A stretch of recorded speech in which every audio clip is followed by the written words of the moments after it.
Metro রেলের rapid pass ও MRT pass online recharge প্রক্রিয়া শুরু হয়েছে। সকালে আগারগাঁও মেট্রো স্টেশনে অনলাইনে রিচার্জ প্রক্রিয়া উদ্বোধন করেন সড়ক পরিবহন ও সেতু মন্ত্রণালয়ে নিয়োজিত প্রধান উপদেষ্টার বিশেষ সহকারী শেখ মঈনুদ্দিন। এখন আপনাদেরকে জানাবো ঘরে বসে মেট্রো রেলের কার্ড রিচার্জ কিভাবে করবেন। ব্যাংকের ক্রেডিট কার্ড, বিকাশ, নগদ, রকেট সহ সব ধরনের অনলাইন ব্যাংকিং এর মাধ্যমে এখন মেট্রো রেলের কার্ড রিচার্জ করা যাবে। ঘরে বসে স্থায়ী কার্ড রিচার্জ করার জন্য কয়েকটি সহজ ধাপ নির্ধারণ করা হয়েছে।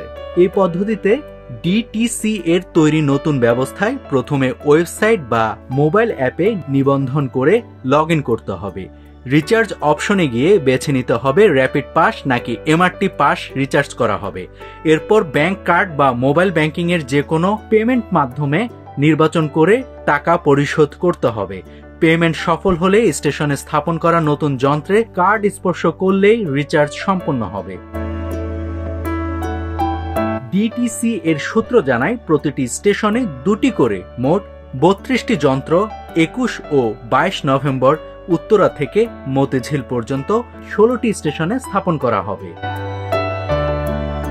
নাভিদ হাসান, সোনালী নিউজ।